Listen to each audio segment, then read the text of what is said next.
Hello दोस्तों, नमस्कार। The school of civics में आपका स्वागत है। अपने विषय के अनुक्रम में आज हम लोग चर्चा करेंगे कानून का। कानून के प्रकार तथा कानून और नैतिकता में संबंध। देखते हैं कि कानून क्या है, कानून का क्या अर्थ है। जैसा कि सर्वविदित है, हम सभी लोग आम जीवन में हर जगह इस शब्द से पूरी तरह से रूबरू होते रहते हैं। हर चीज़ में ये सुनने को मिलता है। हम कहते भी हैं कि कानून गलत है, कानून सही है, कानून के अनुरूप होना चाहिए। क्या कानून वही है जिसको हम सोचते हैं या उससे कोई अलग है? कानून शब्द की उत्पत्ति लैग शब्द से हुई है। लैग यह एक जर्मन शब्द है। पहले ट्यूटनिक भाषा हुआ करती थी, ट्यूटन राज हुआ करता था जर्मन में, तो जर्मनी भाषा है। इसका लैग इसका अर्थ है स्थिर रहना। स्थिर रहना है। यही सब लैग जो है ला बन गया। ला, जिसको हम कानून या विधि कहते हैं। विधि जो है, कानून या नियम, दो तरह से देखने में मिलते हैं। एक वर्णनात्मक नियम होता है और एक निर्देशात्मक नियम होता है। कानून जो है वह एक निश्चित परिस्थितियों में निश्चित नियम को मानने की वो कहते हैं। एक परिस्थिति बनी हुई है, उसमें कुछ दिशा निर्देश दिए गए हैं जिसको कि हम पालन करते हैं, वो सामान्य अर्थ में कानून कहे जाते हैं। इसके नियम जो है, नियम या कानून दो, वर्णनात्मक नियम, निर्देशात्मक नियम। वर्णनात्मक नियम जो कि परस्पर संबंधों पर आधारित होते हैं, जो कि निश्चित होते हैं, उसमें हम कोई परिवर्तन नहीं कर सकते हैं। उस पर किसी भी व्यक्ति की कोई भी इच्छा नहीं चलती है। वो जो जैसा है वैसा ही मानना पड़ेगा। उससे न्याय होता है, अन्याय होता है, यह जो है कोई उस पर विवाद नहीं कर सकता, कोई उसमें परिवर्तन नहीं कर सकता। वह जो है वर्णनात्मक नियम है। जैसे कि उदाहरण के लिए, जिससे ग्रेविटेशनल लॉ, गुरुत्वाकर्षण का नियम है। गुरुत्वाकर्षण का नियम अच्छा या खराब, हम उसको कोई भी परिवर्तन नहीं कर सकते। जैसे लॉ ऑफ डिमिनिशिंग रिटर्न है, उस पर वह सिद्धांत बना हुआ, उसमें किसी तरह को परिवर्तन नहीं किया जा सकता। भले उससे किसी को फायदा हो रहा हो या नुकसान हो रहा हो, न्याय हो रहा, अन्याय हो रहा हो, उससे कोई मतलब नहीं है। तो ऐसे नियम जो है वो वर्णनात्मक नियम होते हैं। दूसरा है निर्देशात्मक नियम। निर्देशात्मक नियम जैसा नाम से लग रहा है, निर्देश देना। यह जो है मानव जनित है, मानव के द्वारा बनाया गया है। मानव अपनी सुविधा अनुसार नियम बनाते हैं। इस नियम का विरोध किया जा सकता है।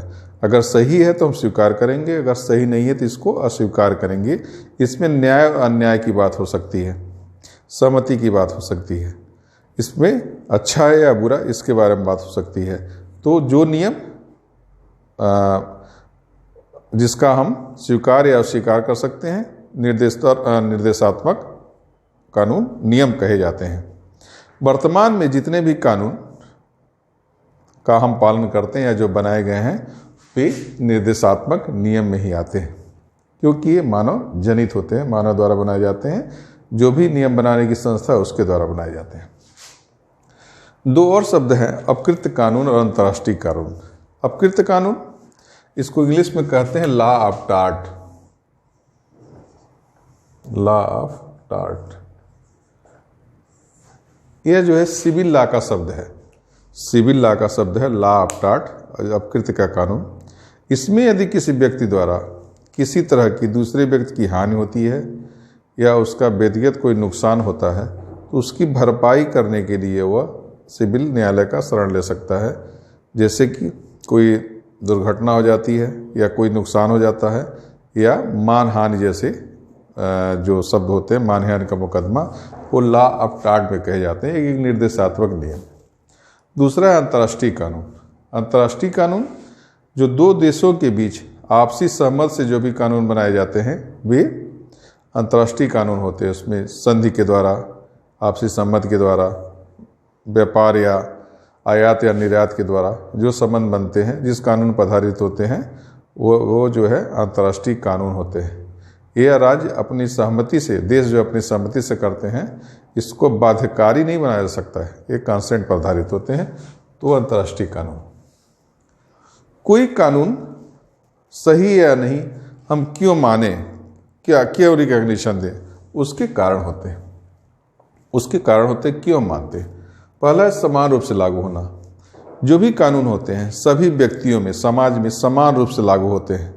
अगर वो कोई कानून किसी विशेष वर्ग के लिए कुछ और, किसी वर्ग के लिए और किसी वर्ग के लिए, यानी कि समाज में एक ही कानून लोगों में विषमताएं फैला रहा हो, अलग अलग तरीके का व्यवहार कर रहा हो, तो उस कानून को हम नहीं मानेंगे, उस कानून को नहीं मानेंगे, उसके लिए विरोध करेंगे। विद्रोह की स्थिति हो सकती है, विरोध किया सकता है। तो कानून वही है जो मान्यता मिलेगी जो समान रूप से सभी पर लागू होता हो। दूसरा है पालन न करने वालों को दंड। जैसे कि सर्वविदित है कि हम भयभीत रहते हैं।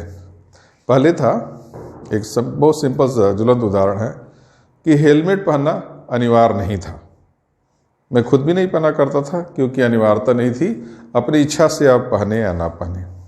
आज के डेट में हेलमेट पहनना अनिवार्य है, सभी लोगों पर समान रूप से लागू है।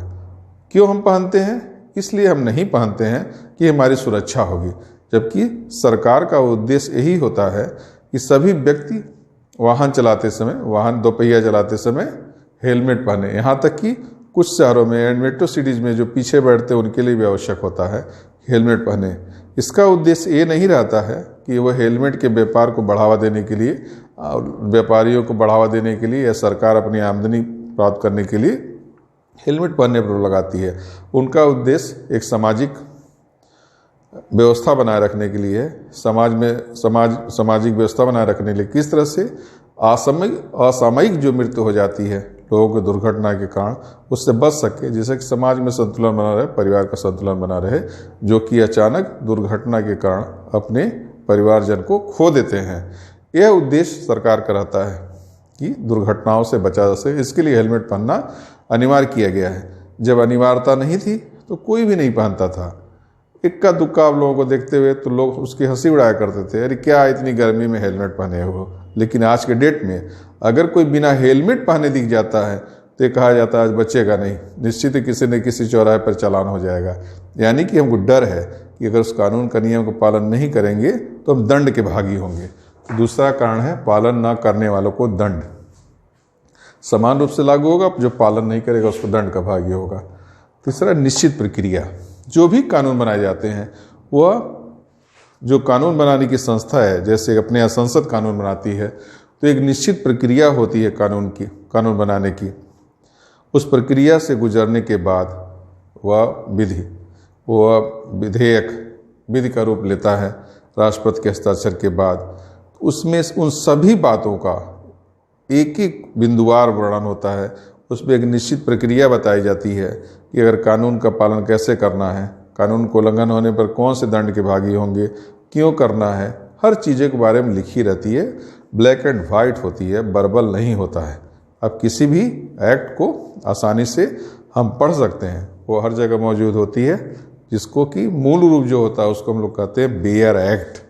तो उसमें एक निश्चित प्रक्रिया होती है। उचित साध के प्राप्त कानून वो है जिसके लिए बनाया गया है, वो साध के प्राप्त होना चाहिए। वह उस जो साध्य है उसको उचित रूप से प्राप्त होना चाहिए, यानी उसी के लिए बनाया गया कि नहीं बनाया गया वो कानून, वह प्राप्त होना चाहिए। चोरी करना एक अपराध है, उसके लिए कानून बनाया गया है कि जो चोरी करेगा वो दंड का भागी होगा। तो एक उचित साध्य बनाना चाहिए। तो कानून के मान्यता के जो कारण है कि समान रूप से लागू होते हैं, नहीं करने पर दंड के भागी होंगे, एक निश्चित प्रक्रिया है, दूसरा उचित साध्य। तो मान्यता के ये कारण है। उसके हम देखते हैं कि प्राचीन विचारकों ने कानून के संबंध में क्या क्या विचार किए। प्लेटो, चूँकि हम लोगों ने अभी थिंकर्स को नहीं पढ़ा है, इस नाते इसको थोड़ी सी समझने में आप लोगों को दिक्कत हो सकती है, लेकिन थोड़ा थोड़ा करके जो इस चैप्टर के दृष्टिकोण से है वो हम बताते चलते हैं। प्लेटो ने एक आदर्श राज्य का सपना देखा था, जिसका हेड बनाया था उसने दार्शनिक राजा को। दार्शनिक राजा के बनाए गए जो भी आदेश होंगे वे कानून के रूप में माने जाएंगे। इसको आप समझिए। अरस्तु भी कानून के समर्थक थे। उनके द्वारा का विवेक पर आधारित जो भी आदेश होंगे कानून माने जाएंगे।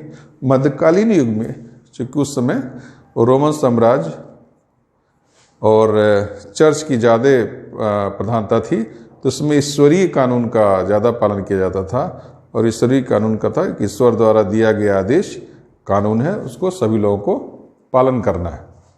उसका ऑस्टिन का था, ऑस्टिन का कहना है कि संप्रभु द्वारा दिया गया आदेश ही कानून है, उच्चतर द्वारा दिया गया आदेश ही कानून है। उच्चतर यानी जो संप्रभु रहेगा, संप्रभु का आदेश कानून है। हाब्स ने भी कहा था, कानून की परिभाषा दिया था कि आदेश ही कानून है, आदेश कानून है, संप्रभु का आदेश कानून है। मैक्स वेबर ने कहा था, मैक्स वेबर ने बल के प्रयोग पर ज़्यादा बल दिया था कि अगर कानून वह है जो बल प्रयोग के द्वारा एक संतुलन बनाते हैं, तो मैक्स वेबर का हो गया था। आधुनिक काल में वर्तमान काल में कानून सर्वमान्य उसे ही माना गया जो कि प्रमाणिक हो। सर्वमान्य वही कानून माना गया जो कि प्रमाणिक हो, यानी कि कानून सर्वमान्य भी होना चाहिए, यानी प्रमाणिक होना चाहिए, सबके द्वारा माना भी जाना चाहिए, उसकी प्रमाणिकता भी होनी चाहिए। प्रमाणिकता का उन 3 कसौटी रखी गई। प्रचलित मूल्यों का अनुरूप है। कानून वह है जो कि प्रचलन में जो भी मूल्य है, हर समाज में कुछ न कुछ पहले से मान्यताएं रहती हैं, रीति रिवाज रहते हैं, उनके कस्टम्स रहते हैं, वे चलते चले आते हैं। तो जब भी कोई कानून बनाया जाता है, उसका ध्यान जरूर रखा जाता है कि वो रीति रिवाज और जो भी कस्टम्स हैं उसके अनुरूप हो, उसके उल्लंघन ना होता हो। थोड़ी बहुत तब्दीली चलती है, लेकिन अगर मूल रूप से उल्लंघन होगा तो उसको स्वीकार समाज नहीं करेगा। तो इस बात का ध्यान रखा जाता है कि जो प्रचलित मूल्य हैं उसके अनुरूप होने चाहिए। दूसरा सहमति है। समाज को, जो व्यक्ति है या समाज है, जो भी कानून बनाया जाता है, जब तक हम उसको स्वीकार नहीं करेंगे, हम ये नहीं समझेंगे कि हमारे फायदे के लिए है, हमारे कल्याण के लिए है, समाज के कल्याण के लिए है, देश के कल्याण के लिए है, अगर ऐसा नहीं समझा जाएगा तो वह कानून सही माने में प्रमाणिक नहीं होगा। जैसे अभी किसान बिल पास हुआ था, लेकिन पूरे देश में कई प्रदेश ऐसे जहाँ पर किसानों का आंदोलन चल रहा है, उनको ये लग रहा है कि हमारे अनुरूप नहीं है, जगह जगह विद्रोह हो रहे हैं। पंजाब में कई जगह ट्रेन रोकी जा रही है, आवागमन ठप पड़ा हुआ है कृषि बिल के विरोध में, तो उन्हें लगता है कि वो उनके अनुरूप नहीं है। तीसरा है तर्कसंगत होना चाहिए। अगर हम उसे एक कसौटी करें, वाद विवाद करें, तो तर्कसंगत हो, थोपा हुआ नहीं होना चाहिए, लॉजिकली सही होना चाहिए। कि अगर हम, जैसे हम फिर एग्जाम्पल दे रहे हैं हेलमेट का, हेलमेट पहनना एक अनिवार्य है, अगर उस पर कानून बनाया गया है तो उस लॉजिक है कि इससे आपकी सुरक्षा होगी, आपका बहुमूल्य जीवन बचेगा, ईश्वर द्वारा प्रदत्त अमूल्य जिसका कोई मोल नहीं है वह जीवन बचेगा। तो इस नाते वह कानून तर्कसंगत है। यानी प्रमाणिकता के लिए 3 बातें: प्रचलित मूल्यों को अनुरूप होना चाहिए, सहमति होनी चाहिए, तर्क संगत होना चाहिए। इसके अलावा कानून का चैप्टर थोड़ा सा काफ़ी बड़ा है, थोड़े थोड़े में हम लोग डिस्कस कर लेंगे तो पूरा हो जाएगा। फिर उन विद्वानों की परिभाषाएं, उसके कई स्कूल हैं, और कानून और नैतिकता में क्या अंतर है, कानून के क्या प्रकार है, वो अगले वीडियोज़ में हम लोग चर्चा करेंगे। नमस्कार।